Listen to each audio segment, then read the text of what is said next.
According to the Holy Bible, Abraham entertained 3 angels. When they later visited the city of Sodom, they were believed to be normal earthmen. When the Israelites left Egypt, an angel appeared as a pillar of fire and guided them to the mountain of Horeb. The prophet Elias ascended to heaven in a fiery chariot. Ezekiel described the apparition of a great cloud with raging fire engulfing itself. In its midst, like the color of amber, also from within it came 4 living creatures. They had the likeness of a man. St. Paul reminded the Hebrews that some have unwittingly entertained angels. There is one instance which is echoed in the Bible, which is the story of Enoch being taken up to heaven to be with the gods. In the Bible, the statement is very brief about it. There's much more about it in the so-called books of Enoch, of which we have 2 versions that describe the voyage, actually 2 voyages. One time he came back to earth, another time he was taken to be with the divine beings. And this is really a version of a Sumerian tale, in this particular case of a person called Enme-Duran-Ki, which is a title given to him after the abduction or visitation, which means the master of the bond between heaven and earth. And it specifically says that, among other things, he was taught the secrets of mathematics, the secrets of the calendar, and the secrets of the movements of the planets. It is said about Imhotep, the inventor of the hieroglyphs and architect of the first pyramid of Egypt, that he was a student of the Watchers who came down to earth in their celestial boats. Further references to these cosmic messengers are offered in the Vedas, the sacred scriptures of ancient India, which belong to the oldest written records in the history of mankind. According to the Vedic literature, there are many different types of human-like beings living within the universe, and they're all descended from an original common ancestor. According to the Vedic writings, there has been communication between human beings and other types of human-like beings throughout the universe for thousands and thousands of years. This used to be, in fact, more common than it is now. According to the Vedic literature, we're now in a period called the Kali Yuga, in which communication between humans and higher forms of life is somewhat curtailed. So actually the idea is that this communication was much more extensive in the distant past. Why did these contacts take place? Well, there's the ultimate question of purpose boils down to the question of what is the ultimate purpose of life? Why did this universe come into being in the first place? The basic concept that you have in the Vedic literature, starting in the middle basically of the explanation, is that you have living beings who have spirit souls. The soul is the essence of the being, who are in a state of ignorance. These living beings are situated in bodies made of the material elements. And because of these material bodies, they don't understand the true nature of the self. So there's an evolutionary process whereby, through experience in the material world, in different material bodies, one can gradually elevate one's consciousness. So life on Earth also is a school, so to speak, in which living beings take bodies of human form on the Earth to undergo certain experiences which in due course will elevate their consciousness. So the purpose of communication from higher beings in the universe is to aid in this process, to give people instructions which will ultimately enable them to attain to a higher platform of consciousness. So the idea is that on the Earth, people are basically living in a state of ignorance, but from time to time, beings from the higher systems within the universe will come down to the Earth and transmit spiritual knowledge to the people here on the Earth. So in this way you have different religions developing. Of course, that's a very complex process because once knowledge is transmitted to this earth, then people begin to do things with that knowledge. And so you can have the development of different religious creeds and so on and so forth. In 1952, Lord Desmond Leslie, a celebrated fighter pilot of World War II, nephew of Sir Winston Churchill and scion of the oldest Irish nobility, wrote the first book about these obvious parallels between modern-day UFO sightings and descriptions in those ancient Indo-Vedic writings. I was in a friend's library, and we were waiting. There was nothing to do, so I just suddenly saw this book, or rather it seemed to jump out of the shelf at me, Atlantis and Lemuria, written in 1890 by Scott Elliott, published by the Theosophists, with maps of Atlantis and descriptions, all taken from the astral of the Akashic record. And it was very exciting. The thing that interested me most was the description of their flying machines, which it said were circular and glowed in the dark and could move very quickly on this free energy. And they were called Vimanas. And that got me going. I said, now wait a minute, these sound so like these flying saucers we just heard about. Remember Captain, wasn't it Mantell? Rupert Mantell, the chap who first saw them and described them like flying saucers. So I decided I'd do a bit of research. And I went to the British Museum Library, especially the Oriental section, where I got out the whole of the Mahabharata. Lovely English literal translation by Pratap Chandra Roy. No florid, just straight literal. And each chapter luckily had a summary. There's about 20 volumes, and I waded through and picked out everything about these Vimanas. And I just couldn't believe it, that the ancients had had them, and that they'd been in contact with space people. And it said by means of these wonderful craft, the star people can visit Earth, and we can visit the stars. And then it described them in Tibet as like pearls in the sky. You couldn't have had...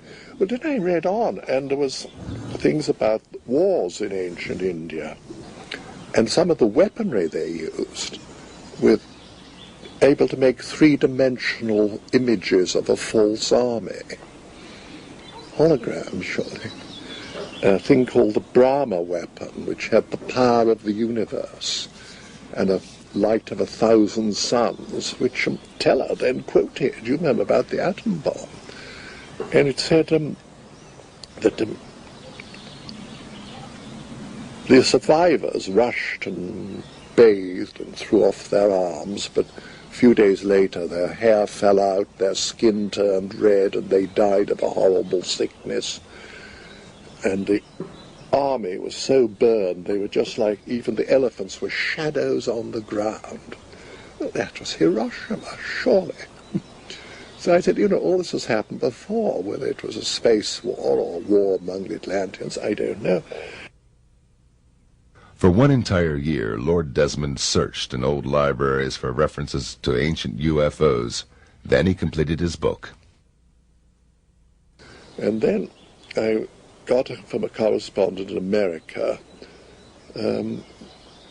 Rick Williamson, who said a friend of his had a contact, a landing, and taken these amazing photographs. So I wrote to him and said I'd written this book, and could I see his photos? Well, back they all came with a lovely letter giving me permission to use them. Nothing about any payment or anything like that. These astonishing pictures of Adamskis, which were quite unlike what we thought a UFO should look like.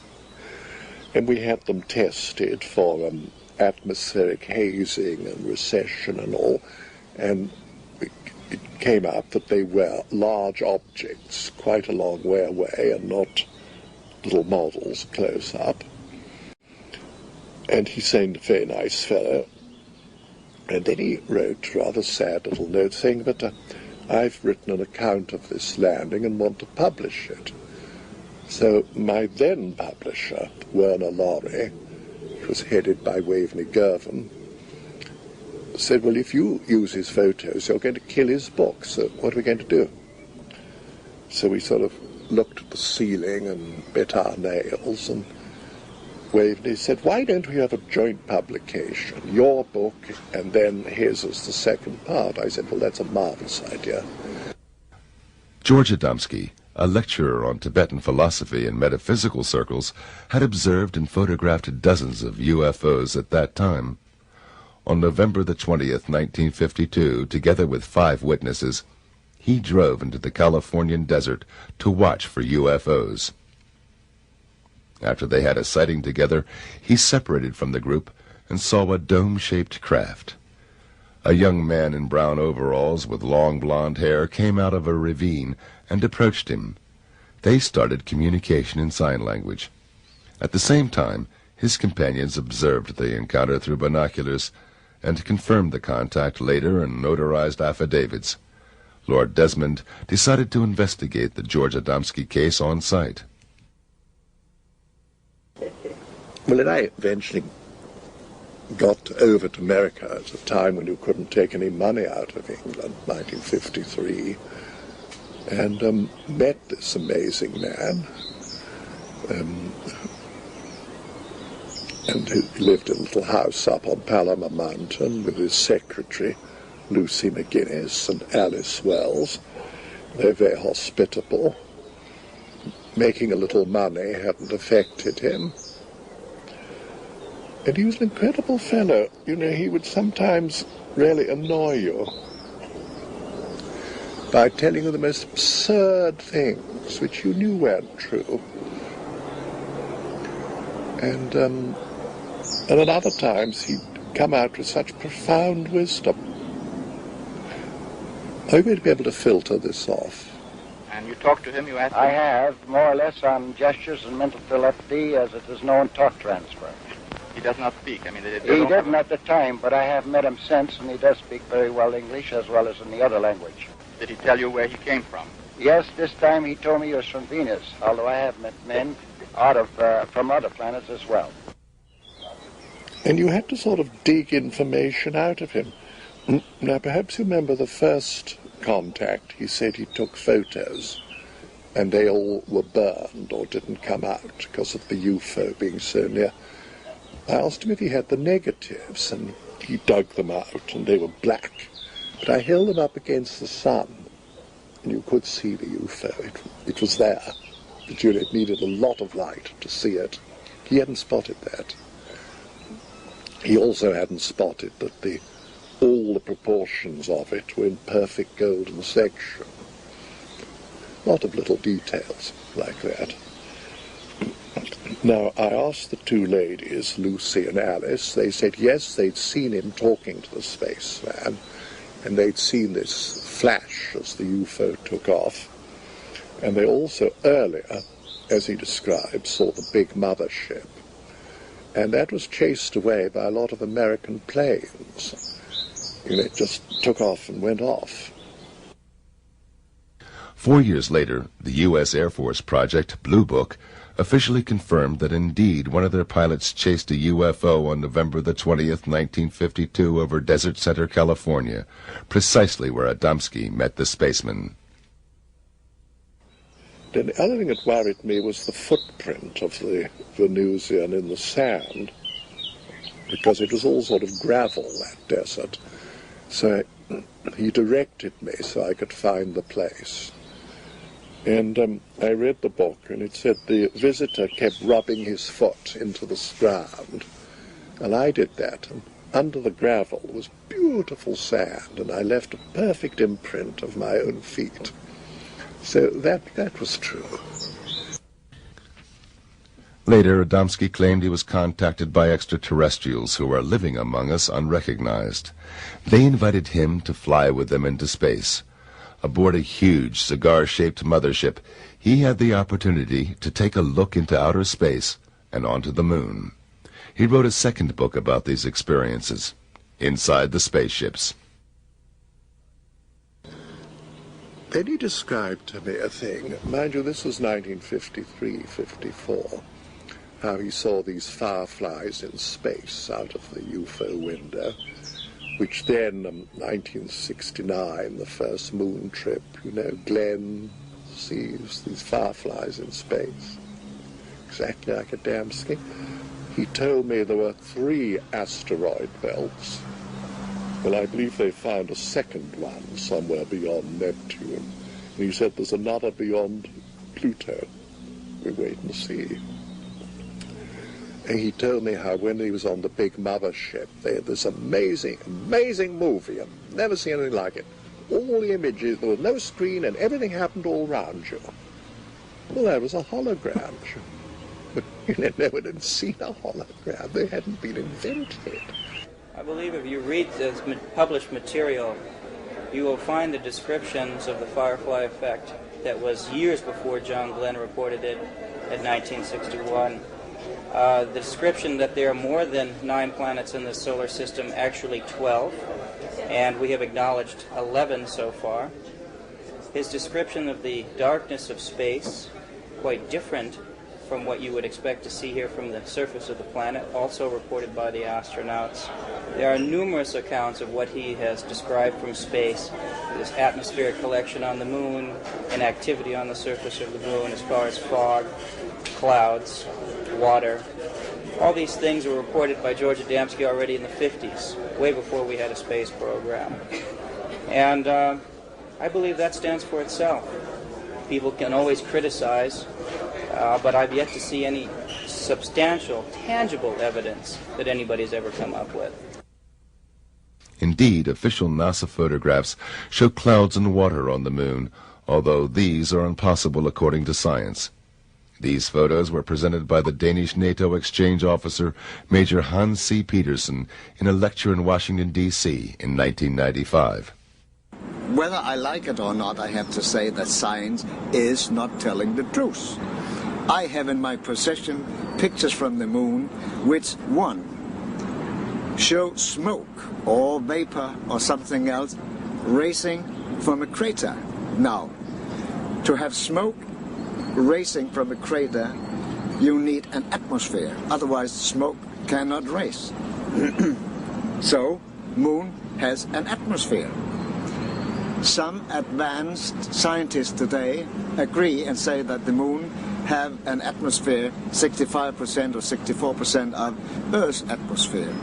Well, then it can also hold water. In one of my pictures from the moon, which I have got from NASA, you see water on the moon in an artificial water reservoir. On the next picture, which is taken by Michael Collins on his second trip around the moon, where he photographed exactly the same area, probably because he also has seen this water reservoir. The water reservoir was gone, meaning that it was camouflaged, so that we could not prove that there was any water on the moon. On another picture from the moon, we see 2 tunnels very clearly, not just a hole in the cliffs, but a nicely square, artificial made hole into. And right in front of this tunnel, in the side, left side of the tunnel, there's a huge, thick pole or obelisk, or what you would call it, which is clearly artificial. And many, many, many other things. We see objects moving and leaving tracks behind. NASA call them stones rolling down the moon's surface, but if you look closer, investigate the picture closer, you can actually see on shadow and light that it is rolling up the moon's surface, and so on and so forth. So we know definitely that science is not telling the truth about our moon. So that the world today is actually living on one big lie about their own lives. Because the governments don't tell the truth they know about the visiting space people. We have got a wrong story about our planets, about our moon. So our science is built on wrong teachings, and so on and so forth. But where do the space people come from? From Mars and Venus, Adamski claimed. Impossible according to science, but still, Introductory Space Sciences, a textbook of the United States Air Force Academy, claims it is possible that UFOs originate from, quote, the planets in our own solar system. It furthermore confirms that one of 4 observed groups of extraterrestrials, quote, appear to be essentially the same as Earthmen, and that contacts, quote, may have already taken place secretly. Do they have bases on our neighboring planets? We don't know. Lord Desmond Leslie has another explanation. Now, I told him at the time, I said, but surely your Venusians were etheric people and materialize because here Venus is probably very hot. And he said, they were no goddamn spooks. I said, no, nor was resurrected Christ. You know, he was fully materialized, but I'm not talking. No, he wouldn't listen to that. He didn't want to confuse the issue. I think that was it. He just didn't want to confuse. Because I'm also certain that some of his trips were taken astrally, which, as St. Paul says, is so real you can't tell the difference. St. Paul says, whether I was in the body or out of the body, I know not. I think the most important thing I learned from George Adamski is that we on Earth are not all that unique in the universe. The universe is populated with persons like ourselves, people at various stages of development. There are billions and billions of planets, around billions and billions of suns, billions and billions of galaxies. We don't know any end to the universe. But George Adamski told me that it is reasonable to believe that there are people like ourselves on other planets. Now, if we think the conditions are inimical to human life on other planets, as for instance Venus, what do we know about higher dimensionality? So George revealed to me that there are vibrations above the vibrations that we are familiar with, the vibrations which permit tangibility, the matter of touch. I would compare it, and he compared it, as to the vibrations in light. We have a spectrum, for instance, ultraviolet on one side, infrared on the other, where the vibrations which we are familiar with in the center. There's also a spectrum of tangibility in the atom itself, and this is true all over the universe. And while we're familiar only with the vibrations which make the tangibility we're familiar with possible on Earth, he was aware that there are other invisible tangibilities and that contact may be made. This ties in with the whole religious history of angels, for instance, from other places, of demonic creatures from other places. The universe is so much more complex than we had any idea of. He revealed to me this type of a universe. Adamski's books were published worldwide, and shortly afterwards he established a global network of friends on all continents. One of them was Major Hans Petersen of the Danish Air Force, who, after UFO observations on radar and conversations with American colleagues, became convinced that Earth is indeed visited by extraterrestrials. He organized a lecture for Adamski in Copenhagen and became convinced of the reality of his contacts. He was planning a world trip, and he asked me to organize the Europe part of it. And at that time he came to my country. Now, at the day of his arrival, my son, Lars, and I went to the local airport to meet him. And since I knew the airport well, we went to a point where we could overlook the whole airfield. And it was rather low weather. When the aircraft came out of the clouds, we saw that the flying saucer was just 20 or 30 meters behind it. And as soon as the aircraft was fully clear and ready to land, it went back up into the clouds. When I, 10 minutes later, met George, I said, there was a flying saucer following your aircraft for landing. He said, oh, yes, the boys always follow me. And this he proved later on his trip through Europe. and we arranged a hotel for him in the outskirts at a small town which had a harbor. And we knew that nobody could disturb him because nobody would know that he would be staying there. When they came late afternoon or mid-afternoon and checked in, the receptionist said that there had been a young man calling for him. Everybody wondered, but George, he just smiled. Now he said, I would like to rest a little bit so you can come and pick me up again at 6 o'clock for this road trip. So they did. In this old-fashioned hotel, like in many other old-fashioned hotels, there were double doors to the rooms, one opening to the outside and one opening to the inside. So there's a space between the two doors. When the group came to pick up George, there was a ladder laying between the two doors. And on the front side you could read the word Adamski. So he opened the ladder, and inside was a message saying, Adamski, do not go to Finland this time. Trouble for you. And signed with 6 words. He phoned me and said, I don't feel well of going to Finland because I got this warning. And I persuaded him to wait because it could be somebody who trying to make some fun out of it. Next morning early he called me again and he said, I met a spaceman this morning, a man from Venus, and he handed me a small parcel which he asked me to develop to the Pope in Rome. So I will definitely not go to Finland, and I'll also not go to Germany. So please make arrangements. And I did. Meanwhile, our group in Copenhagen was a bit skeptical that a spaceman had been around in their environment. So they went to the harbor where there was an old fisherman who used to fish very early in the morning, and they found him and asked him if he had been fishing this morning, and he said yes, he had.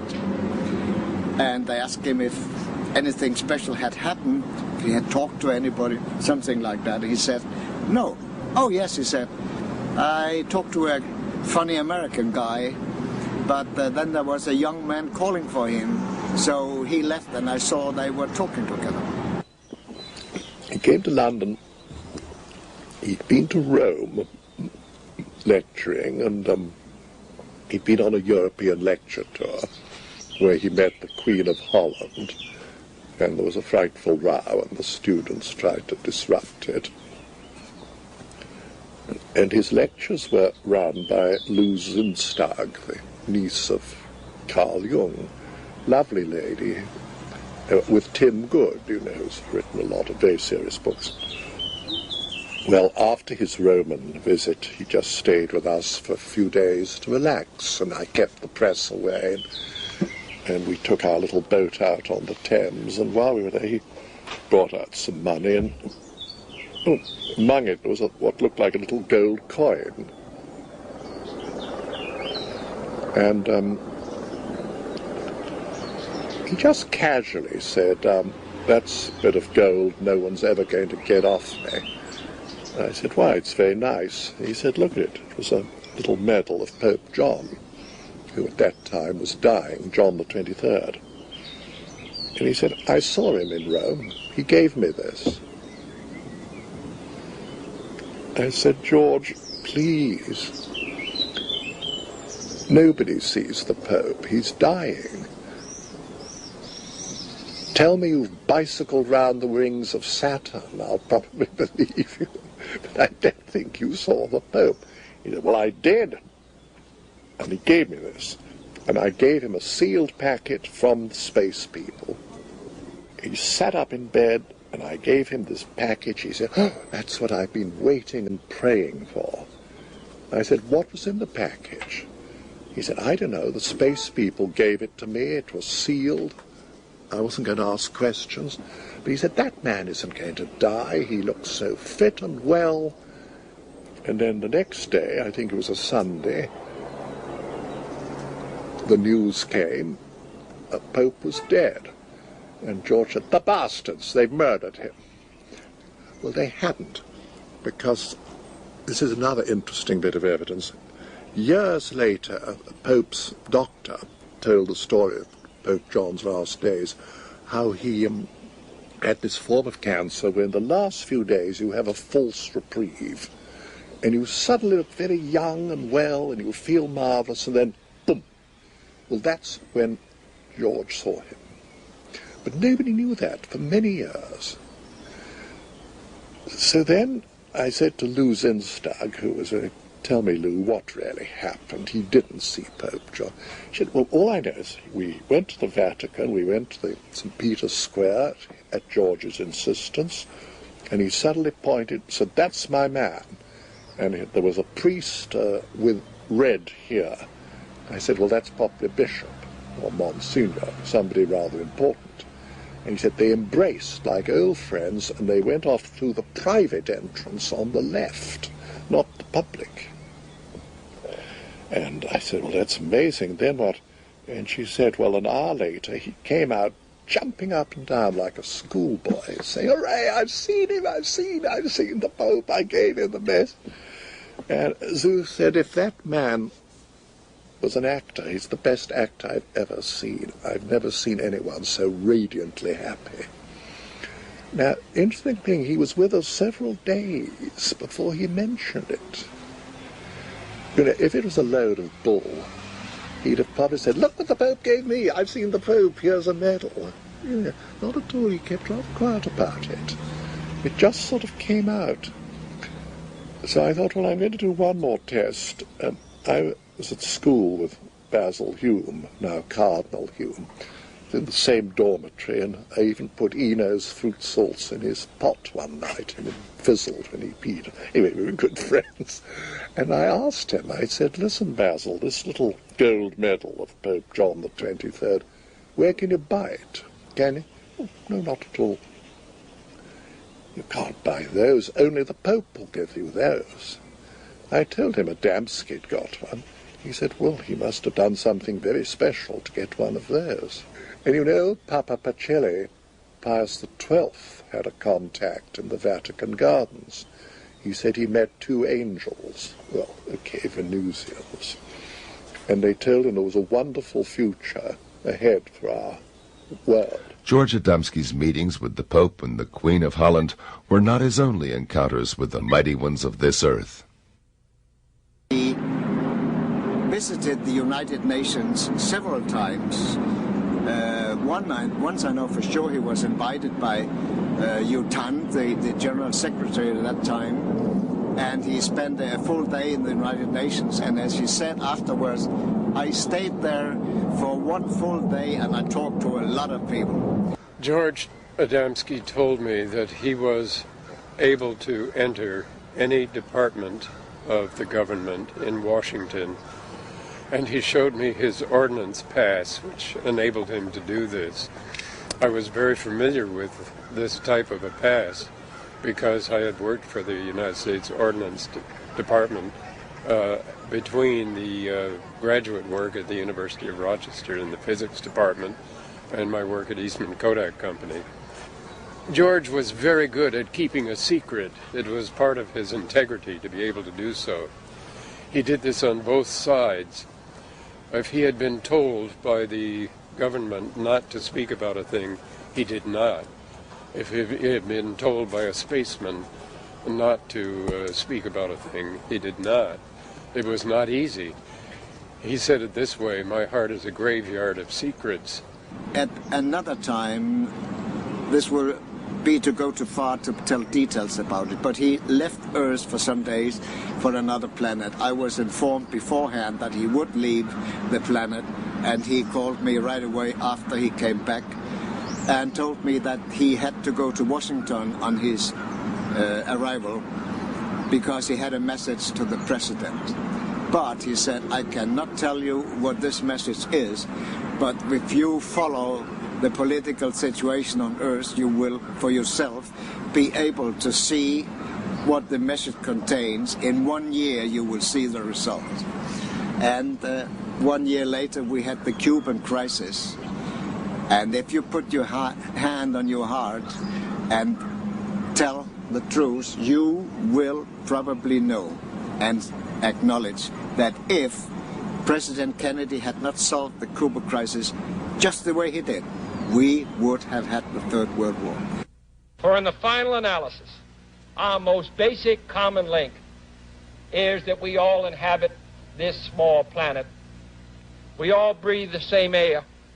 We all cherish our children's futures. And we are all mortal.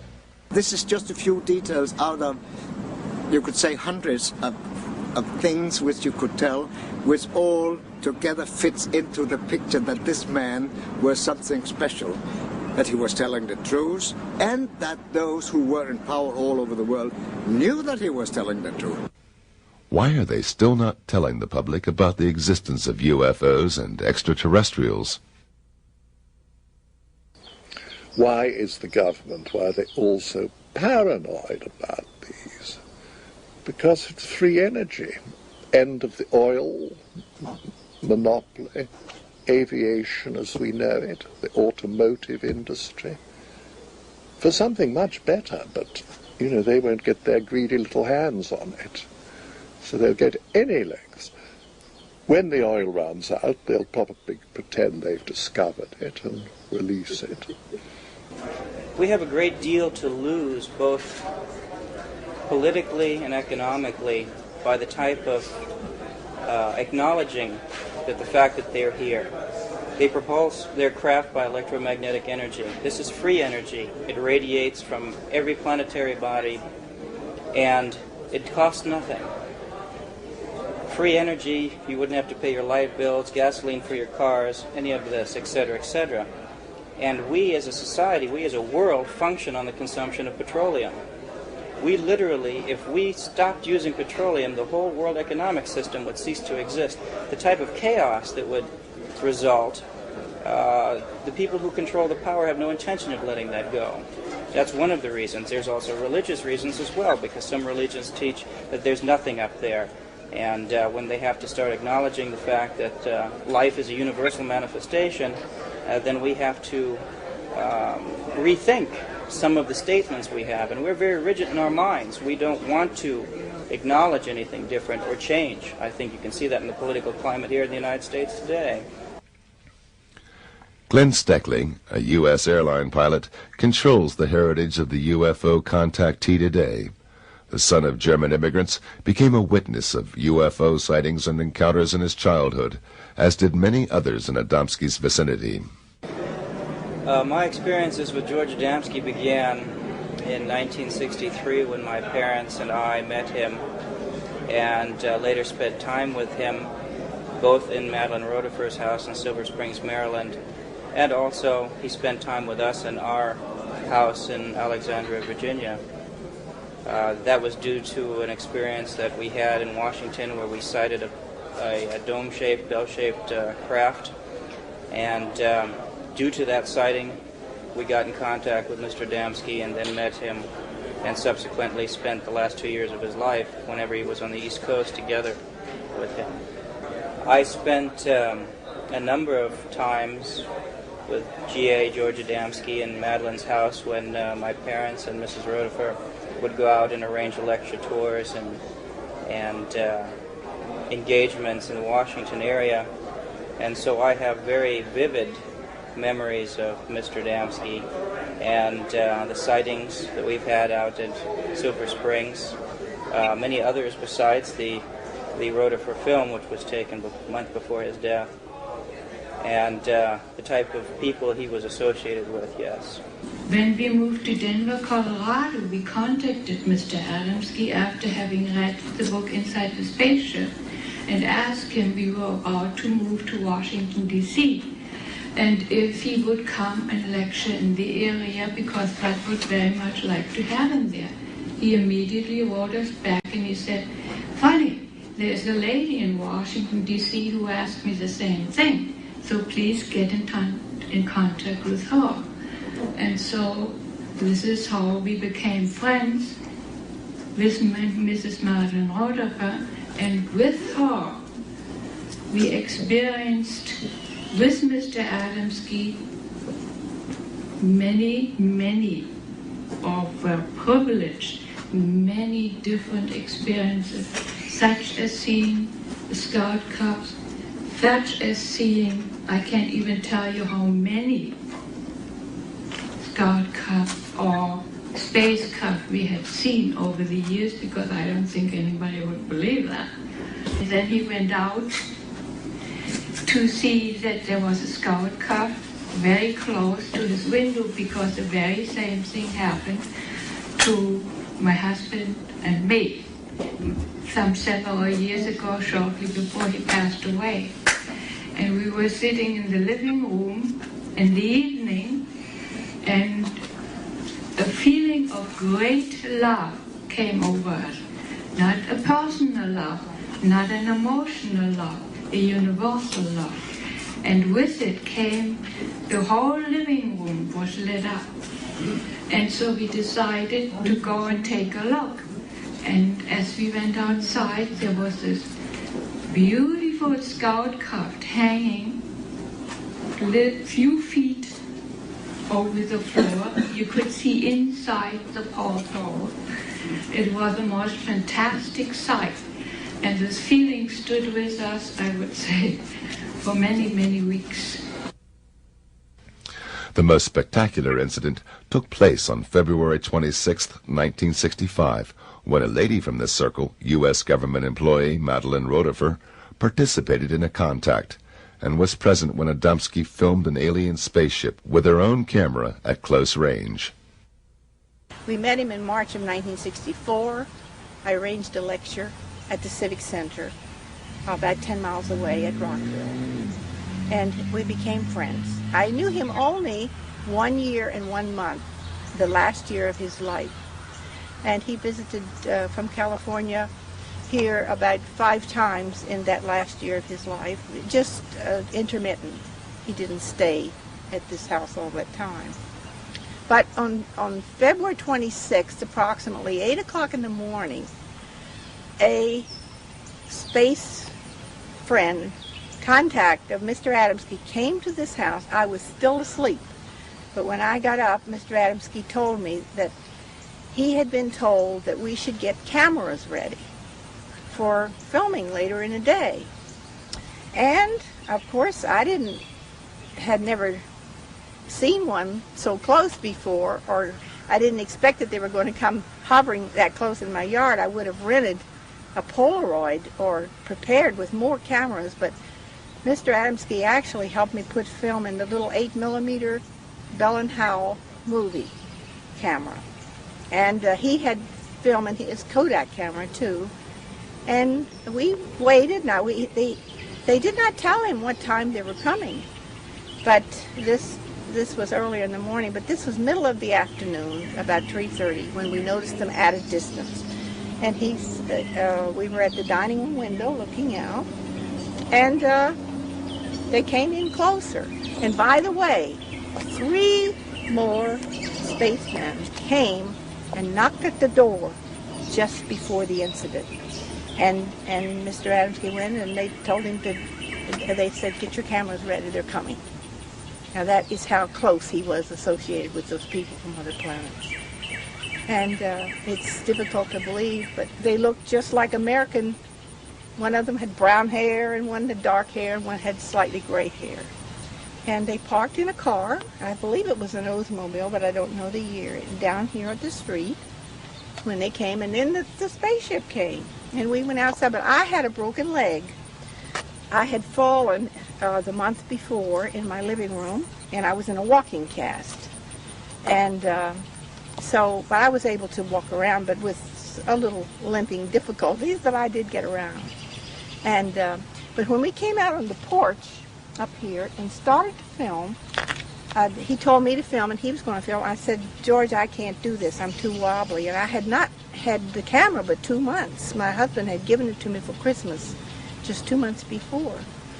So I handed him, he said, "Okay, I'll do it." So I gave him my camera, and he laid his down, and we filmed it he filmed it then. I started, but I wasn't sure of myself, and I didn't want to miss it. So I gave the camera to him, and he finished filming it. But I was,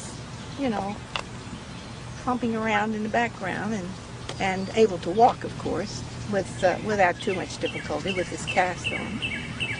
But they only stayed about approximately 10 minutes. They did not land. They did not get out of the spacecraft, but there were glimpses of people through the round windows. And they maneuvered, they came in here. It was a low humming and a low swishing sound. And they came in, when they got close here, they came in very slowly. And it was round, and there were 3 of these, well, about this size, I guess, these landing gears underneath, and they were going like this, retracting in and out. And they told George later it was for stabilization. If they'd put all of them out, they would have had to land. And they kept one retracted all the time, and the other 2 were going in and out. But anyway, low swishing, low humming sound. And it wasn't real loud, but there was definitely a motor sound accompanied with it. And it was a blue, a brilliant royal, between a royal and a purple blue in color. It was a beautiful blue, and deeper blue than this. And it was round, and as it moved, it looked crooked, you know, and on the film it shows this slight distortion, and it looked, you know, lopsided and so on.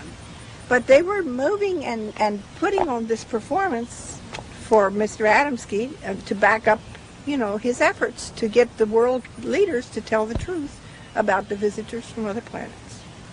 They were demonstrating, they wanted him to capture this on film, their abilities to do certain maneuvers.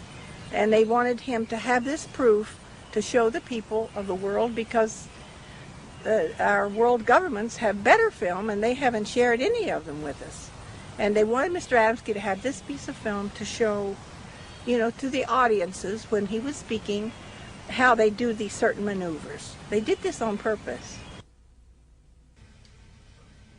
William Sherwood, an optical physicist of Eastman Kodak, known as the father of photoelectric testing used in the optical industry ever since, analyzed the rotifer film in the Eastman Kodak laboratories in Rochester, New York. I analyzed the film frame by frame. There were 182 frames. We made enlargements of the frames. We looked for such things as double exposure, all the telltale things that you find when there's tricked photography. We found out all we could about the circumstances under which the pictures were made, the distance from the camera to the object, the size of the image. We didn't know the size of the object, but we derived the size of the object from a knowledge of the size of the image, the focal length of the camera, and the distance at which it was photographed. I could tell by the branch of the tree where the object hovered just where it was photographed. I went to Madeline's house. I paced off the distance. I knew exactly what the parameters were. I derived a value of 27 feet for the size of the object. I remember just how well this formula worked out. It's a triangular formula. The focal length of the camera was 9 millimeters. The distance was 90 feet. The size of the image was 2.7 millimeters. Therefore, the size of the object had to be 27 feet. You'll find this in Timothy Good's book. There were other factors. We brought them all to bear. There were instruments we used, which we had available in the laboratories at Eastman Kodak Company. These included densitometers, photometers, projection devices of all sorts, electronic devices, everything that you could name that you could use, telephotometers, and so on. The electron microscope, I believe, was used by a man at Kodak Park. Everything pointed to the conclusion that the objects in the film were true objects, unknown objects, not model objects, and that it was taken by Madeline exactly as she told us it was. People with experience, to call upon the experience of those who had concentrated on the photographic film and reproducing pictures, meant more than anything else. It is not just my opinion, it's the opinion of all of the experts. One of these experts was Colonel Coleman von Kivitsky, founder of the Audiovisual Division of the Royal Hungarian General Staff, who worked as a film expert for the United Nations during the 1960s. Medellin Rodefer short 8mm sequence filmed on a flying object in front of her house above the trees are genuine. I was personally on the location and I verified the distance where the UFOs were flying and all the necessary environmental circumstances which excluded any kind of faking this movie film sequence. Madeline Rodefer was a medical secretary or a nurse at the United States Government Air Force. Madeline Rodefer presented a movie film at the Air Force. I think so, that was the Project Blue Book. When that would be fake, I don't believe that an employee of the government would show a fake movie film to the really high authorities of the United States Air Force and the Project Blue Book, where are real professional people, and expert on the motion picture film and especially on the amateur film. Bob Oechsler, a robotics engineer and former mission specialist of the NASA Goddard Space Flight Center in Greenbelt, Maryland, is also convinced of the Rodefer film's authenticity. He believes the flight pattern indicates an energy field which enables the disk to maneuver independently of terrestrial gravitation.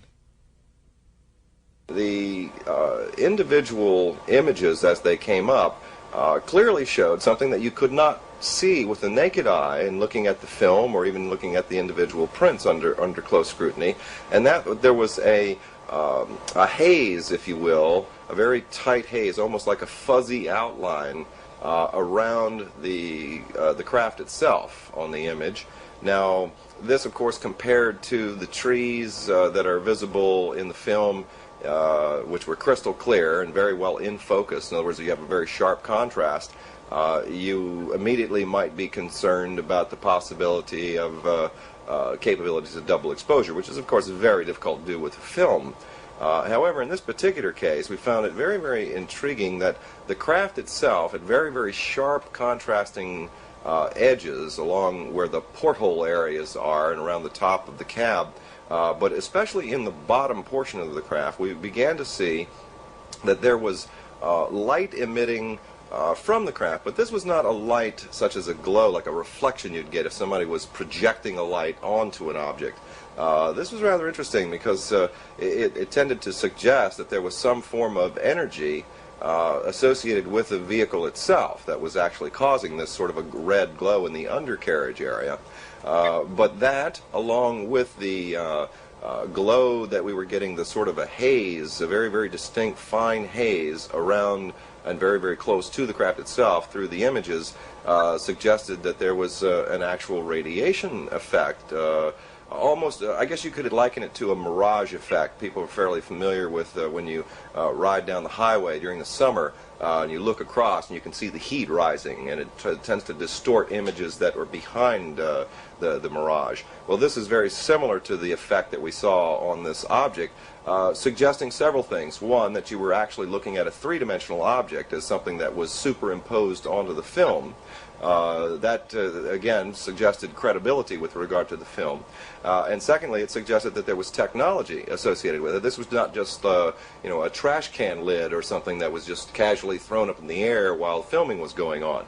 So began to become much more encouraged with what I was seeing. The more I began to look into the individual segments, the film itself, the motion, we began to see things that you might liken to a distortion. In other words, the craft itself physically changed shape. Now, not the whole craft, but it seemed that portions of the craft changed shape. Now, this was a product either of what you might call an optical illusion as a result of the technology associated with the craft, the method that it used to maintain its levitated state to violate gravity, or it was a mechanical apparatus associated with the craft itself. We noticed that the ball structure in the bottom of the craft, in concert with the receding of these individual structures, that the one portion of the craft had an indentation that would go in every time this one ball would go up, and then it would come back out into a round disc or circular area. So I think that these features all collectively, more than anything else, and even more than the testimony of Madeline Rotifer herself and the historical testimony of George Adamski prior to his death regarding this particular event, all tend to suggest that we are probably dealing with an authentic case. And I think it's time that perhaps some researchers of historical value would probably want to go back and take a much closer look at the George Adamski case in its entirety. There were many attempts to discredit him, all of which I feel have successfully failed. First of all, they tried to debunk his pictures and cannot do so successfully. They've claimed they were water coolers, and that was proven wrong. They tried to say they were models, that was proven wrong. They've been orthographically projected, biomedically, radiation tests. Now they started to go through computer testing. Adamski's photographs have gone through more tests in the last 50 years than any other photograph out there, and have stood the test of time. And I wonder if the rest of the pictures could sustain such the same test as his have. But why do you think... But why do they still question the reality of his experiences? Discrediting him and his message. Adamski stood for things which are not so popular in today's UFO movement. First of all, he did not believe in psychism or mysticism in this field. He felt that that belief is a different field that has nothing to do with UFOs, because these people come from worlds where they believe in the meaning and essence of life. They don't believe that something else, whether it's the stars, whether it's a future, or anybody else is responsible for their actions. They are responsible for their actions. And so this type of information is what people tend to attack on Adamski. And he was not attacked by the officials as vehemently as he is by the rest of the people in the UFO field, because they feel threatened by the type of information he gave them. In September 1967, Steckling himself had a spectacular UFO sighting. In 1967, my father, mother, and I were on lecture tour in Germany, and we were traveling from Mannheim on the train, and we witnessed, along with the passengers on board this train, a armada of what we would call spacecraft or UFOs appearing and disappearing above the train, I'd say around 10,000 feet. And my father, with his 8mm camera, filmed the sequence of these craft, and as the film rolls, you can see the crafts appear and disappear in formation, and you can see the motion of the trees moving by as the train is in motion, so the craft are behind the trees, not in front of it. And it's quite an interesting piece of film. It was reported in the newspaper the next day, the German newspaper for that particular area. On our way back from Schifferstadt to Frankfurt, we were able to film a whole armada of spacecraft flying over, I would say, very clear to the and very near to the Frankfurt airport. This film and all of Mr. Adamski's film we took as we returned to Washington, D.C., and my husband wrote letters to NASA, to the Pentagon, and offered them the chance to look upon the films that were available. We got invited to all of the organization, to the Pentagon. We got invited to NASA. And during the conversation that we held with NASA, we had 22 scientists present. And none of these scientists ridiculed what we had. In fact, they were not even interested in the scout craft because they told us the size of it, how they fly, and with what they fly. These are some of the films George Adamski took by himself. He shot this one in Mexico. A cigar-shaped craft hovers over the street. Adamski took this film through the portal of a spaceship. It shows a white disk in Earth orbit.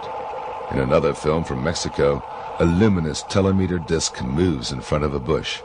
Behind the bushes, we recognize the dome of a landed scout ship. That he was telling the truth was very easy for me because I got confirmation through sightings I had on my own.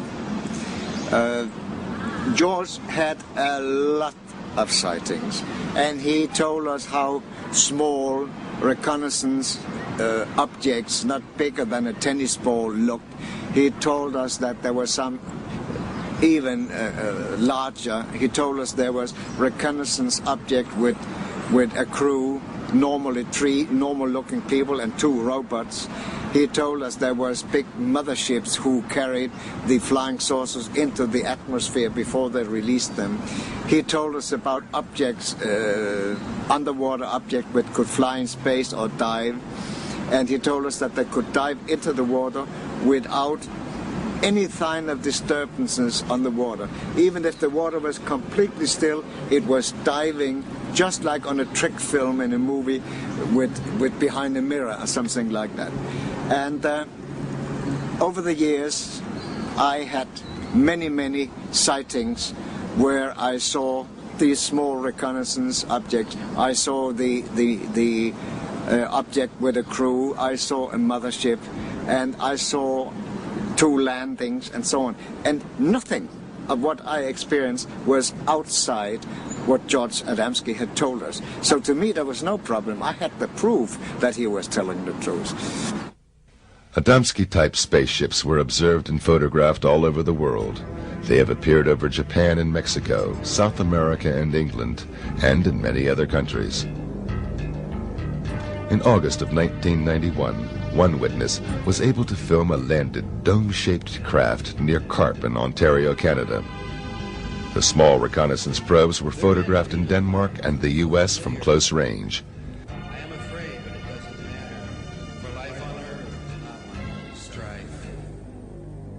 In the south of England, Stephen Alexander filmed a telemeter ball flying over a cornfield in 1990.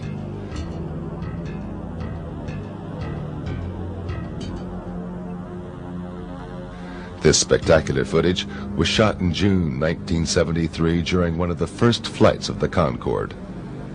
The luminous small object surrounds the supersonic plane and hovers for seconds in front of its engines. Cigar-shaped motherships were seen in similar frequency. This film was taken over Rhode Island in 1967.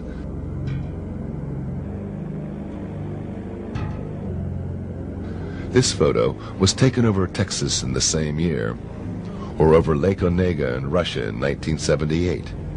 These films were shot in 1980 over Hagen in the Ruhr area of Germany.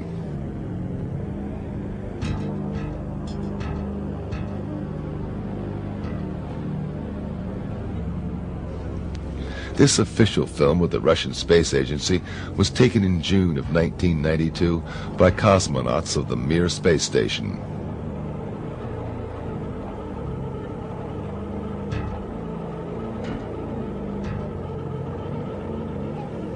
An identical object was photographed in June 1966 by U.S. astronaut McDivitt aboard Gemini 4. Hundreds of witnesses saw this cigar-shaped craft in April 1990 over Krasnodar in Russia.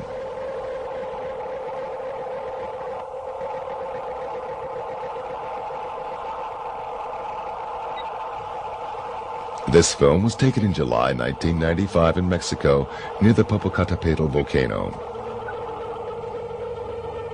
And this cigar-shaped craft was filmed by Tim Edwards of Salinas, Colorado in September 1995.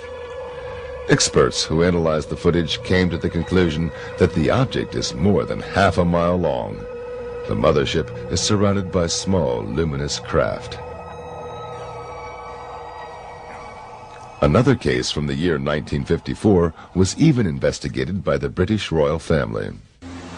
About 2 years after Adamski, a UFO like his landed up in the Lake District, the Cumberland, Lancashire, so up there on the side of Lake Coniston. And two small boys, Stephen Derbyshire and his cousin, took a little photograph, 2 photos of it. And in the second photo it was moving and it was distorted, just the way, you know, a golf club appears to be curved. They used to think it was bent. It wasn't. It's the movement of the film. And we compared them on orthographic projection to Adamski's, and they matched perfectly.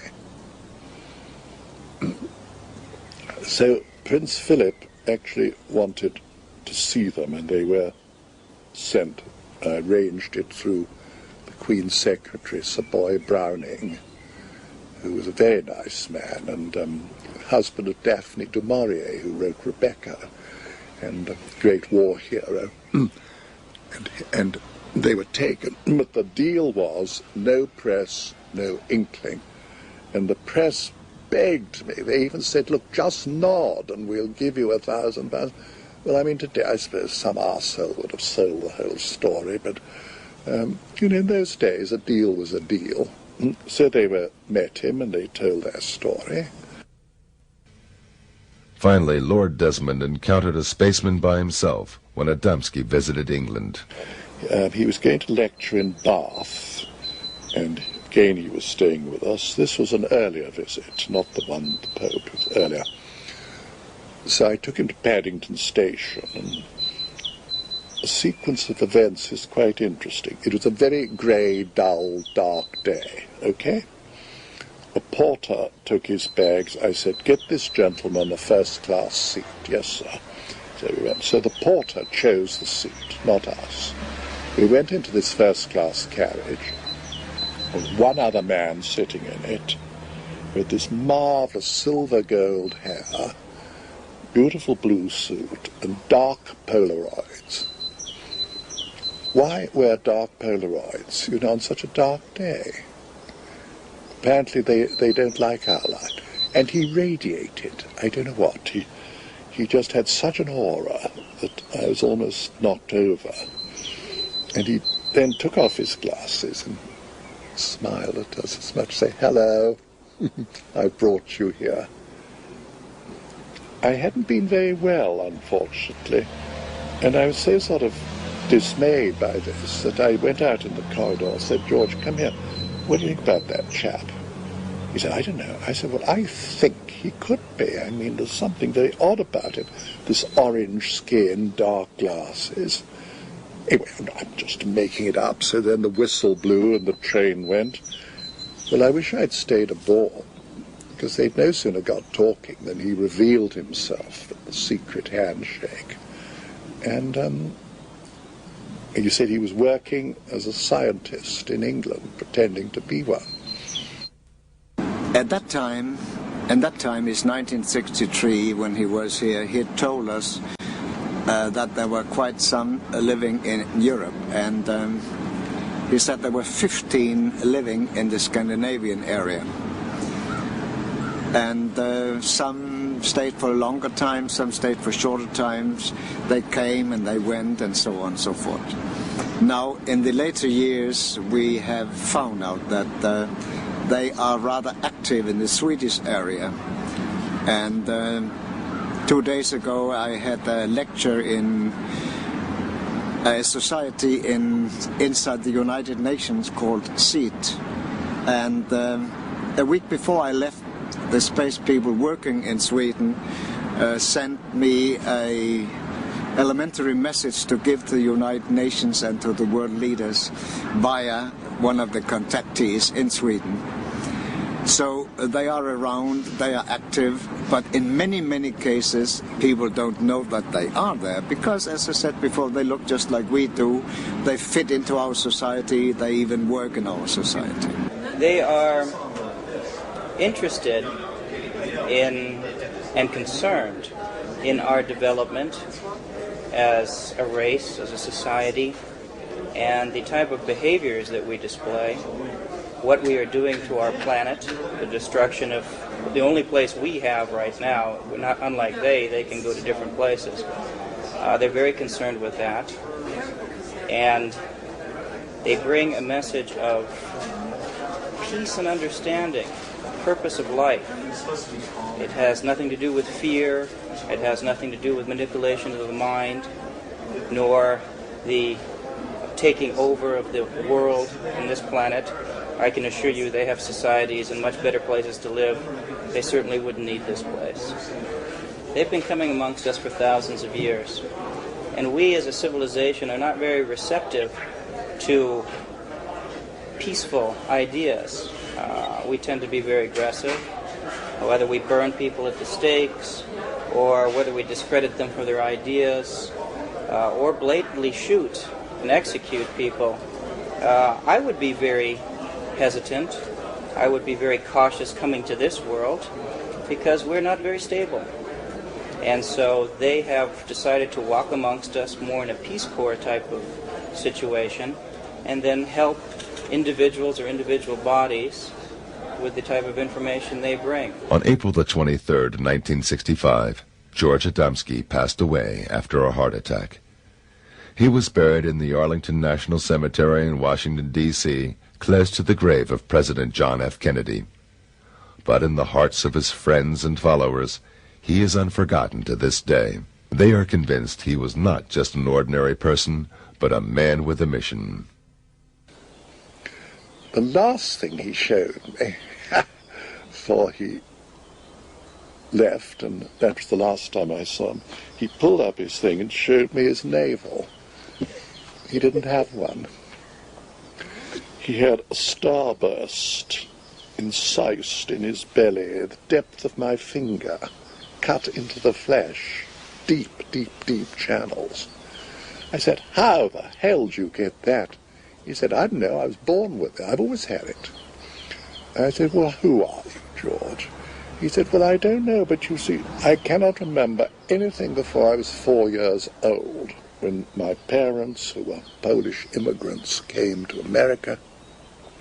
And they told me, while they were waiting on the docks for the ship, with a little boy, 4, George Adamski, a mysterious man just came up and took him away. A few minutes later, brought him back again. But he was a different child. George was a person who was always receptive to this type of thought and the type of message that they brought. He already spoke of it in the 30s. He had a number of sightings already before the telescopic shots that he took in the late 40s. And why not George? You can say that of anyone. Why him and not the next one? And then why not the next one and not him? It was him, and I'm sure that they examined him by looking at his thinking and his reactions, and if he would be a good person to bring this forward. He was genuine. You could feel truth and genuine friendship. He was friendly, and he was not an actor of any kind, he just wasn't. He was sincere and honest, and you could feel the honesty and the warmth from him. And he was enthusiastic and very happy about this film, because this would help to silence some of the critics. And he was very happy about the film, and he definitely and he had a sense of humor. He definitely had a sense of humor. Otherwise, he wouldn't have been able to withstood all that barrage of questions from some people for hours and hours on end, and sometimes it got a little argumentative too. But he definitely said, no, none of this. He said, I'm telling you the facts, and I'm sharing them with you, and he says it's up to you to believe it or not, but he said it is important that the people of Earth know that these people are here, and they've been coming for hundreds and thousands of years, but now, because we're about to go into space, that's what they told him, and also that we're having difficulty with atmosphere here on Earth because of pollution that would continually get worse. And remember, this was 1965, and it has occurred too. We have many problems, as you all know, with thick and thicker pollution. George Adamski was not the only contactee. Shortly after he went public, others followed and claimed that they had similar experiences. Some of them were charlatans and cultists who spread messages of salvation and tried to deceive the gullible with cheap fake films or discredited the true contactees. But others had genuine experiences. American rocket technician Daniel Fry claimed he witnessed a UFO landing near the White Sands Proving Grounds in New Mexico. He was invited aboard and received a message for mankind. The most significant experience that I had is probably the finding out of the major purpose for this invasion, so to speak, was to keep this planet alive, that we're approaching an area of controversy which could result in the displacement of all humanity, because we had learned how to do that without learning how to get along with each other. Later, Fry shot some films of unknown flying objects. Contactees and UFO enthusiasts met regularly at the giant rock in the Californian desert, at the site where contactee George von Tassel claimed to have met space people, and where he later built, allegedly under their instruction, the Integraton, a generator to reactivate human cells and to charge them with cosmic energy, as claimed by von Tassel.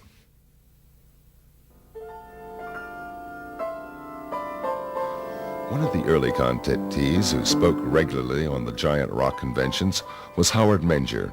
Menger presented what many UFO enthusiasts had long waited for: physical evidence and a message of deepness and beauty.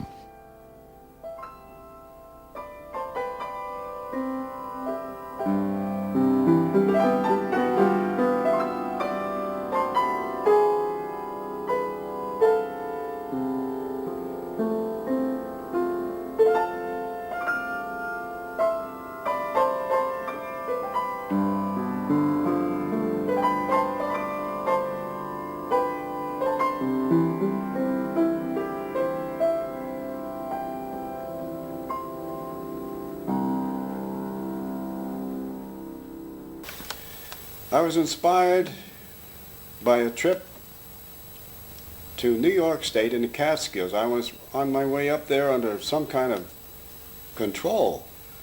It seemed almost like the wheel was moving by itself. I know it sounds strange, but it's true. And I reached an old cabin in the woods, and inside there were what I considered to be aliens. They were not from this world, as far as I could see. They're very angelic people. And they had all kinds of instruments in the cabin, all types of electronic, like what we'd call pianos and organs. And on the wall, they had a 1-inch thick 2x2 television screen.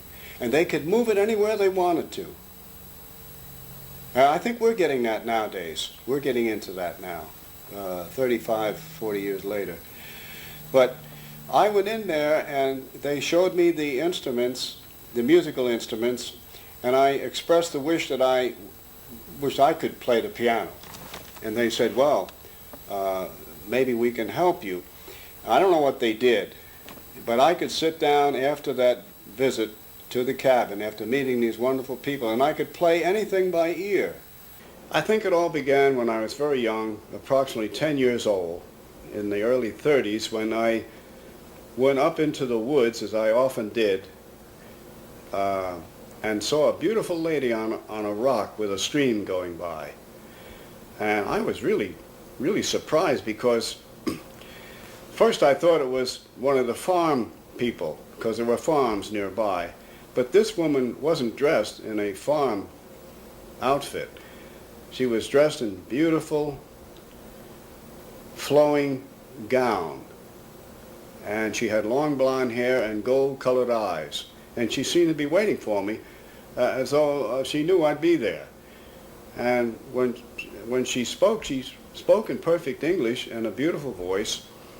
And I was only 10 years old, but I want to tell you, this was quite an experience. She was like an angel, like talking to an angel. And she seemed to know all about me. And she mentioned some things that would happen in the near future. She departed almost like a vision, just disappeared. And I went back home.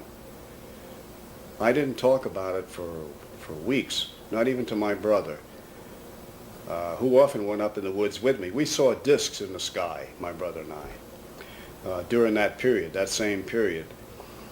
And as time went on, some of the things that she had predicted were coming true. They continued from the girl on the rock right on up to the very significant ones in 1956, when the craft came in. These huge 40 to 50 foot craft, and they carried these beautiful angelic aliens. And of course at first I wasn't ready for any of this. No cameras, no recording equipment, no witnesses. But after that I prepared myself with cameras, witnesses. I had witnesses. I was taking a movie on one incident in 1956 in Highbridge, New Jersey, where a craft was coming in. It's in my new book, the Highbridge incident. The pictures are in there.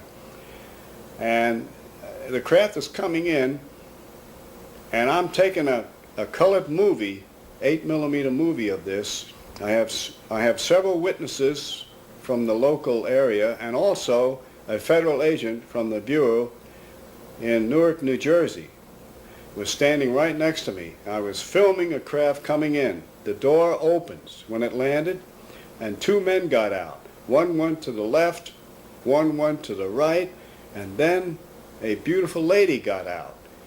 But she had a type of spacesuit on. And she walked toward me, and when she got about 25 or 30 feet from me, she didn't say a word. And she touched something shiny on her belt. And that shiny thing got bigger and bigger and bigger and finally enveloped her whole body to where I could see her body as a light form. And then it disappeared. And I was really surprised. I yelled back at the craft. I said, "Where did she go? Where is she?" And they yelled back in perfect Oxford English, "She's here with us in the ship." So evidently their technology has taken them into some type of teleportation, which we haven't approached that yet. Our scientists have not approached that yet, that I know of. And so evidently they have mastered time, motion, and energy in some way. Shortly after that, the two men went in the craft, the door closed, and it silently rose and left the area. I only have parts of it and slides I made from the original. The Federal Bureau of Investigation, the Bureau out of Newark, New Jersey, took the original film. As you know, there is a definite government cover-up for three reasons: political, religious, and scientific, and for national security. Indeed, Menger had hundreds of eyewitnesses at that time. Psychiatrist Dr. Berthold Schwartz spoke with about 40 of them and became convinced that Menger's contacts were real experiences. Well, living in northern New Jersey, where I practiced medicine for many years, I used to hear years ago on the radio Howard Menger on the Long John Neville show. And I was quite interested, to put it mildly. How could someone make these statements and make all these claims and these other things going on Then, of course, reading about it in the papers. And my patients would ask questions, people across the board, straight Americans. So one thing led to another, and then by fortuitous luck or whatever, coincidence, I met different people that were closely associated with Howard, leading citizens, not just average Joes, good, solid Americans. And they had quite a story to tell me. So the ball of yarn started to unroll, and I became more and more involved in who this man is, where he's coming from, how do you explain these things. One man himself was quite a well-known inventor. He knew Howard's family. Another one was being reporter for the highest circulation paper in northern New Jersey, who happened to be a classmate of my roommate at Dartmouth College years ago. So I had a contact there. The fellow opened up. He did a whole series of stories, and he said, I don't know this thing, but Howard is truthful. He's telling it as it is. The story never changes. It's the same way.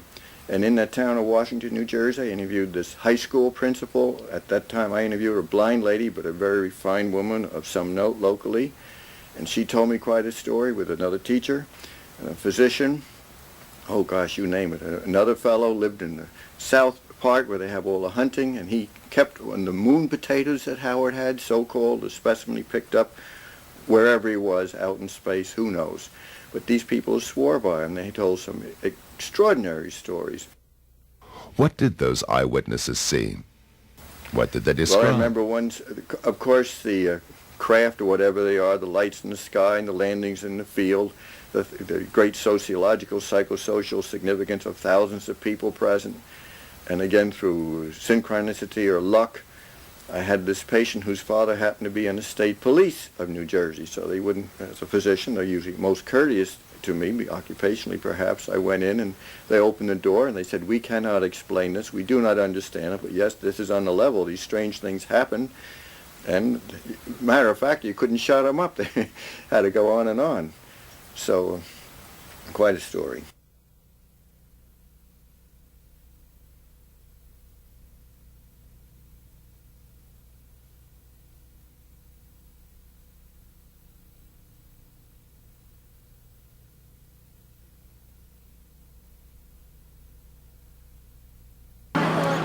There were people that said they saw lights in the sky and things that darted very fast that didn't look like a helicopter or a plane because it moved too swiftly. And I remember we all came down to look at the field where the flying saucer had landed, where he said it had landed.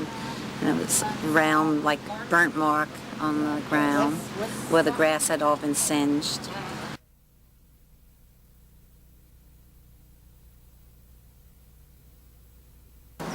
And in the 1950s, a young high school boy came to me and said this man was taking him up in the wood and showing them lights that glowed. And he told them the lights came from flying saucers, from men who were landing regularly in a place called High Bridge, New Jersey. It's about 10 miles from here, from Washington, where we are now. And I knew this young boy, and I prevailed upon him to tell me more about it. I was interested as a newspaper man, and he told me who the man was, and it was Howard Menger. At that time, Howard Menger was a sign painter in a sign painting shop just about 2 blocks from this house, up around the corner. And I knew Howard, knew his wife, knew his children, knew his family, and as a reporter, I thought, I have to find out more about this. So I got a hold of a couple of friends of mine from the state police, and we went to visit Howard, and he said, oh yeah, they're up there, and he showed us some photographs he had made of flying saucers, and he asked us if we would like to meet these people from outer space, and of course we said yes. So he took us up to a field up on top of the mountain and said they'd be there at about 11 o'clock at night, and we just had to wait. And needless to say, we waited and waited, and nobody ever showed up. Howard later told me, he said, one of those guys that was with you was carrying a gun. I said, Howard, all those guys were carrying guns. They're all state policemen.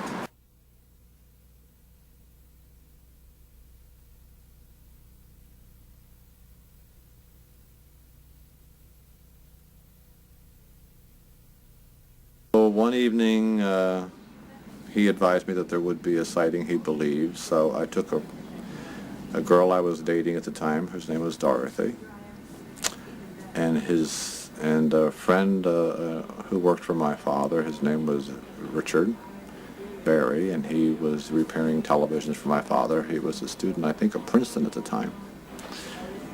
I couldn't drive. I didn't have a license at the time. So Richard drove Dorothy and myself down there, and we met at Howard's house, sat in his kitchen, had cocoa, as I recall, and he said, let's go up into the woods and we'll see if... He said, I think the ships are here. So we did.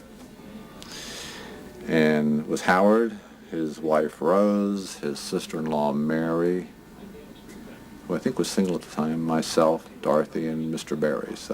And we broke up into groups. Howard and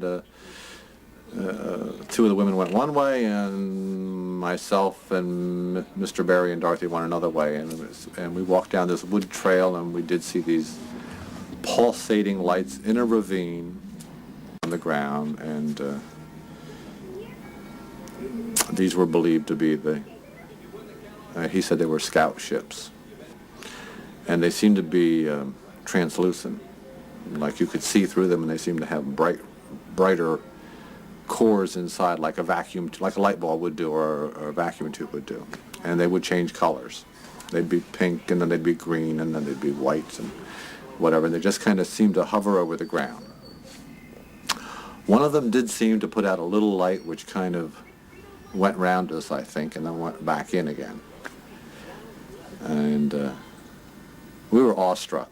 There's no doubt about that. I remember I'm 16 years old and never saw anything like this in my life, and quite believed everything that we saw was in fact out of this world.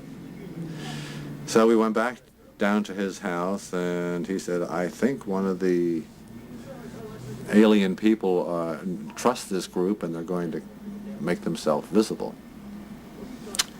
So we went out and stood in his backyard, and in a lawn area, and it goes up to a hillside. It was in meadows, and within a short period of time, Howard says, look, here comes one now. And there was this kind of ghosty apparition of a human figure which kind of floated across the meadow.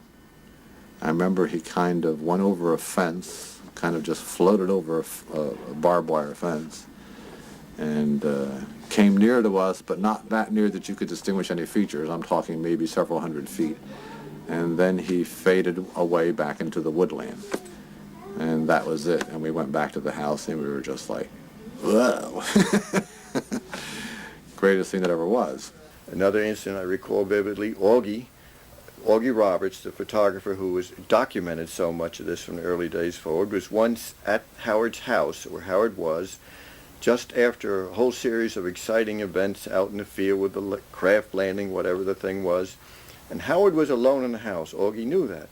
And yet Howard was carrying on a conversation with another voice. Now, unless Howard is the world's greatest ventriloquist, which to my knowledge he isn't, Augie said, what is going on here? One of the curious who wanted to see firsthand what was behind Menger's contacts was the young journalist, Constance Michels. She was so fascinated by the young contactee that she fell in love and married Howard Menger in 1958. Shortly after that, she had her own first UFO encounter. I have never seen a landed disc, but one evening shortly after we were married, we were coming home from grocery shopping, and as we came up on the hill on the farm, we parked the car against the fence, and there was a big luminous pearl-like spherical shape right above the trees over the next field. And Howard stopped. He said, look.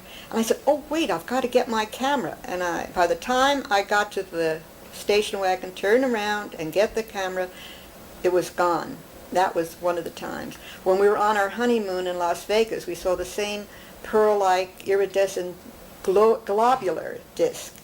And one more time, which this really gets me, but it was it was on our farm, and we were there. Our attorney was with us, and we had heard that some people at White House, they were having a game, and they had seen discs flying over the stadium. So we went out in the field and looked upward, and sure enough, there was a fleet of discs flying overhead, and our attorney turned to me and said, "Connie, this is for you." And one of the discs dipped, just like that.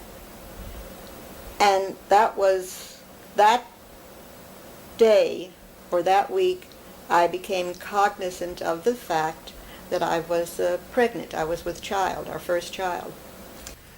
Howard Menger is a truthful person who's had some extraordinary experiences, and as I think he says himself, he cannot explain them, he doesn't understand them. My impression of Howard Menger was that he was a man who most people would like. He was quiet, he was calm, he appeared to be a very thoughtful man. He would seldom give out with a fast answer. He would consider his words and his answers to every question you would ask him. He was a kind man. He was a kind of a person that you'd like to have as a neighbor. He minded his own business. He was on the quiet side. And that's why I think that he commands so much respect, because people don't expect to have a guy talking about flying saucers who looks and talks like Howard Menger. He's a father figure. As a psychiatrist, I certainly would say that Howard appears in every way to myself to be a healthy, good citizen, of sound mind and body, as most of these people are. We've done formal studies on this long ago. It was just logical to assume that there are non-terrestrials throughout our cosmos. And if they are coming now, as they have come in the past, why could not this young man, who had a good business, who had a family life, who was well known in his community, was well respected, why should he go through all this trouble to get ridiculed and harassed and lose a lot of his business? And for what purpose? It certainly wasn't for money. We lost heavily trying to get this message across. He eventually lost his first home, and when we were married, we lost our farm home, and we had to just pull up stakes and start all over again, no home at all, and work very hard. So for all those skeptics out there and debunkers, we get very angry, especially I do, when they say, well, you're doing it for money, or you're trying to sell your book. We have mortgaged our home to publish that book because we didn't want it altered, and we didn't want the photographs to turn up missing again.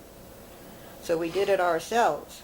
So this is not a labor of money, it's a labor of love that we have done for 35 to 40 years.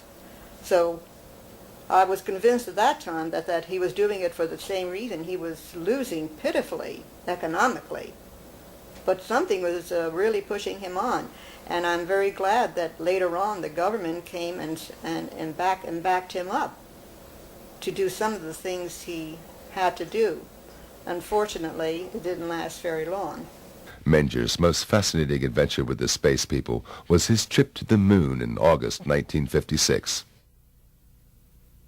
Well, I remember getting in a craft in the same location. We called it Location 1 in Hybridge, New Jersey.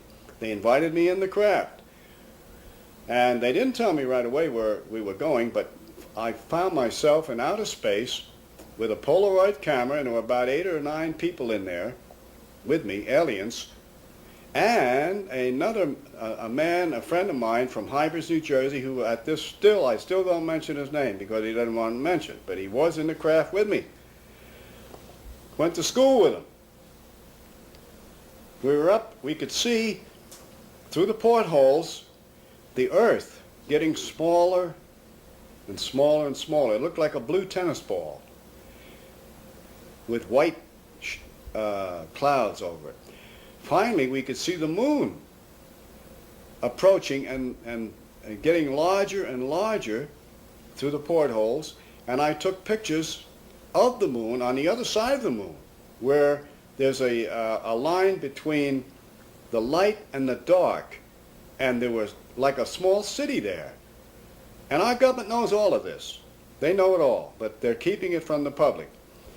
Time is very difficult when you're flying in these aircraft.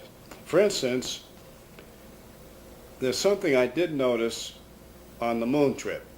I thought it took 10 days. But when I come back, I didn't have to shave. So that's less than 8 hours.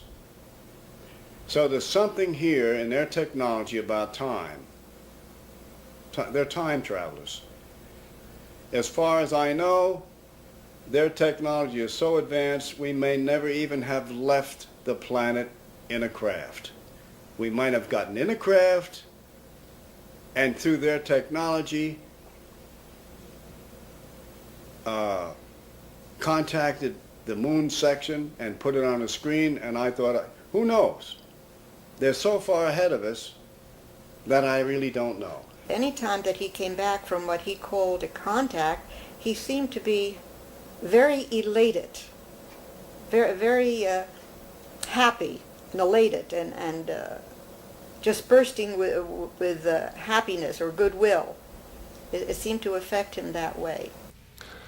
The early phase of his contacts with the extraterrestrial visitors inspired Menger to develop theories about electromagnetism and gravitation, and to experiment with exotic UFO propulsions on this base. So what happens in my theory is that the electromagnetic field surrounds the disk, cuts off the cosmic particles coming in, so that gravity, which is a push, my theory, is no longer a push in this area because it rises. Allowing it to rise, it cancels out the push that I call gravity. That's my own explanation. Now, whether it's true or not, you know what? I don't really know. But on that theory, I did get a craft off the ground.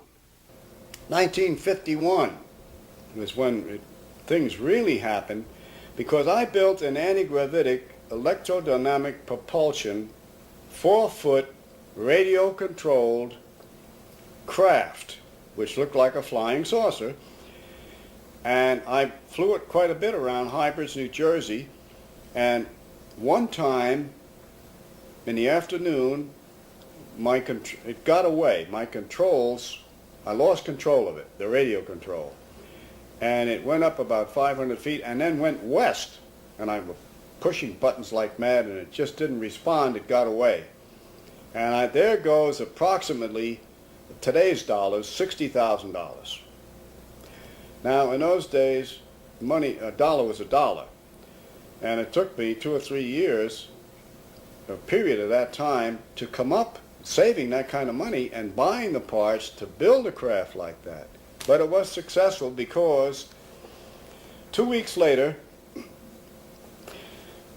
FBI agents came out of Newark, New Jersey, to my shop in Washington, New Jersey. I had a machine shop and sign shop there.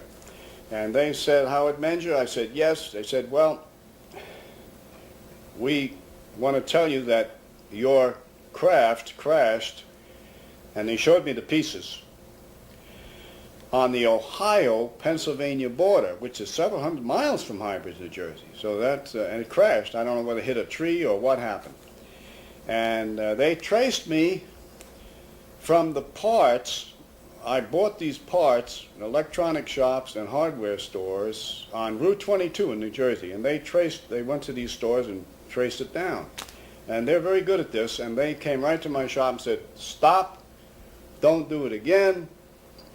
Keep quiet. You will be visited by some representatives from the Pentagon. They are interested in the propulsion system. So, by the time in the late 50s, they kept coming back in this and that. Now, I didn't put a lot in the book about this because they said not to. But in the 60s, they didn't have a contract, as you spoke of, but they did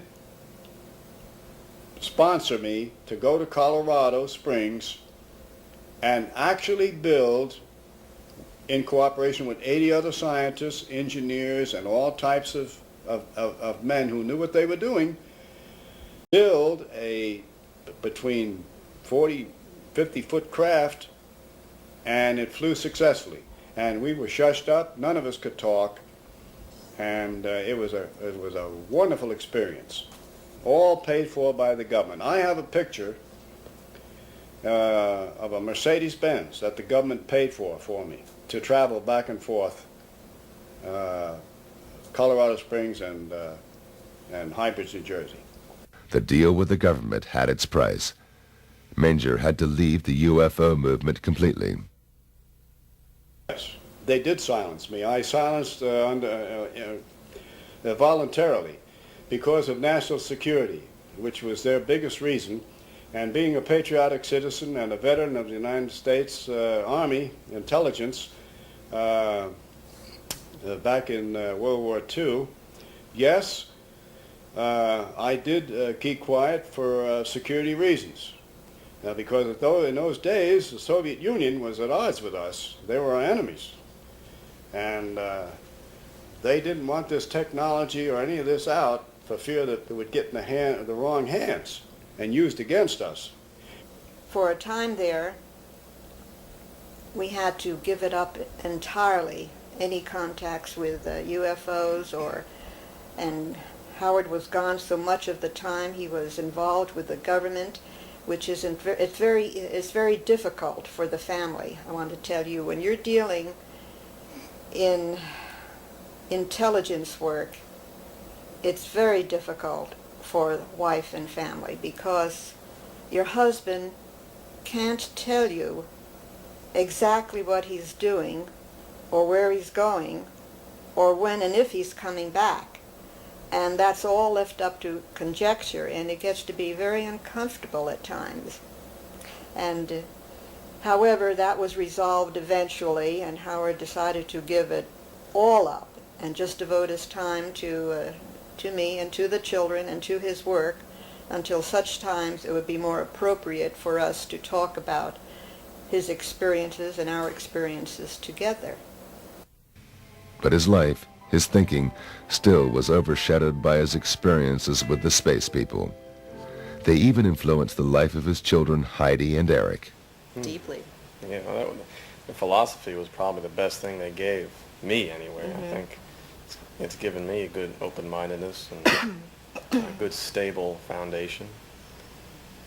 That's probably the best thing, if anything, that they gave us. It gave me the niche to my music because I'm a musician and I went through all types of music from Baroque, opera, jazz, modern music, and the only way I really found the way I wanted to go was through the faith that I have in it. It was really from the core of our family that I got that faith. You're dealing with a human being who's had an extraordinary experience and is bursting with knowledge and wants to tell all that he knows, but sometimes cannot. And it leaks out over the years, and persistent questioning and going over the events very carefully, trying to remember what I call parables that the non-terrestrials told him, trying to figure it out ourselves, what they meant, what the knowledge was, and realizing that it was we who had to do the searching and find out what it all meant, that we were not going to be given a textbook for aliens. We had to figure it out ourselves. And when we finally did, we found out that we had it in us all the time because we've been seeded by our non-terrestrial ancestors. So it was there. It just had to be probed, which means that we didn't lead an average, normal, everyday life. Although we did this to maintain family, our minds were always probing and always interested in reaching into that exciting field of non-terrestrials and what it really meant to us as humankind, because there's more to us than one can ever imagine. When the space people ended their contact with Menger in 1958, they left many unanswered questions. Well, they left. The original angelic people that I talked with years ago in the 50s, in the 30s, A Girl on a Rock, and then the 50s, and the many trips in the craft, They said that they would be back in 2012. That they go in cycles, but I believe that they are time travelers, and that they have bases on Venus, Mars, and many other planets. I asked them once, well, where did you come from? And they said, we have just come from the planet you call Venus. Well, that doesn't mean they're Venusians. They're travelers. They might have a base there. When our astronauts went to the moon and they came back, they were not moon men. They traveled there and back. They were Earth people. So who is to say where they come from? The one thing I'm sure is, almost sure, they don't come from this planet. And they're way ahead of us in political, scientific, and religious understanding. I asked them, why are you here? Well, are you here to heal people or solve all our problems and blah, blah, all this? He said, no, it is against our universal laws to interfere in any civilization which we descend upon. Your record, your history shows that your advanced civilizations have advanced on lower civilizations and have destroyed them. They've been here thousands of years ago when there was oceans where there is now land, and where there was then land, there are now oceans.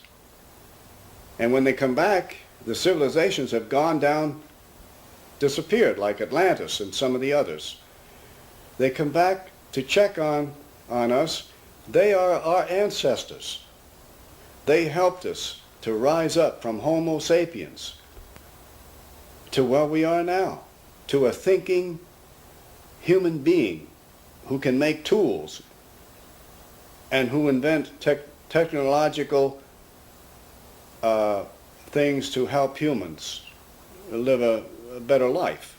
They said that they have laid down laws thousands of years ago that most of them are in our scriptures today. Various Bibles all over the world, holy books all over the world have come, they said, from extraterrestrial contacts, because they were considered gods in those days and looked up to and worshipped. We even made statues that looked like them. And so they said, all we have to do is read our scriptures, live the life it recommends in the scriptures. All the Bibles all over the world said, thou shalt not kill, don't kill. Don't covet your neighbor's wife, don't do that. Love thy neighbor, do that. Moses, Buddha, Jesus, all said all of these things.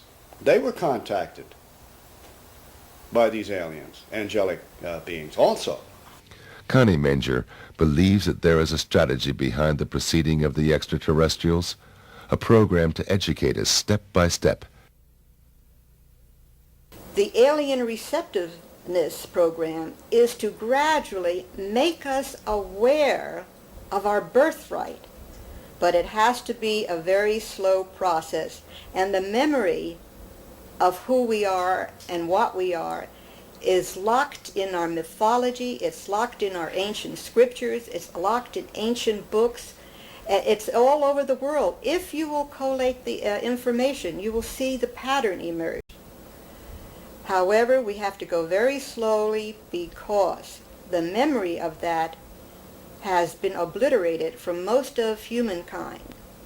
And as a matter of fact, we may have been a quarantined planet for a long stretch of time. And now that we are being monitored again, and some of the brain cells that they so graciously gave us are beginning to expand, and they are beginning to recognize, at least a lot of us are beginning to recognize, we belong to a galactic family. Now what is our purpose? Our purpose is to inform as many people as possible and give some scientific background to that, to show them that there is a possibility that we are not alone and that we come from a very different heritage other than anthropoid. As a matter of fact, we're children of the stars, but we've come through an evolutionary process because that's nature's way of producing better forms for better life expressions. They leak information out either by direct isolated contact cases and or holographic means to get the message out slowly so that the mind has a chance to adjust. There is a mental adjustment that needs to be done. And that needs to be done first on a slow scale, and then as it accelerates, it will become worldwide. And that's where the consciousness upliftment comes in. That if once they know that there is others out there, and they're very much like us, and that's why they're sending those entities that look most like us, and are probably very close to us biologically, as I said before, because they're our family. And there is another reason. It must be done slow, on a slow process, because a higher culture will always destroy the lower structure. We have infrastructure in our industries, in our governments, in our religions that would fight so fiercely against this thought or against others coming in, because after all, the vested interests have control of this planet and control of the countries and control of the wealth. They don't want to have to deal with this on a hostile level. It has to be done slowly, and it has to be changing the mental set first. It's one reason they're here is for a spiritual reason, to develop us more on a spiritual level. Technology is advancing quicker and going further ahead than our spirituality, and that's very dangerous. Personally, I feel that we have to have a greater reverence for life, all life, greater respect for our planet, greater expression of intelligence between each other, and greater care and responsibility for everything that we do. We have to take responsibility and take charge for what is happening today, because that is the only way we can change it. And once we do these things, we become, I wouldn't like to use the word worthy, we become more receptive to contacts with other people.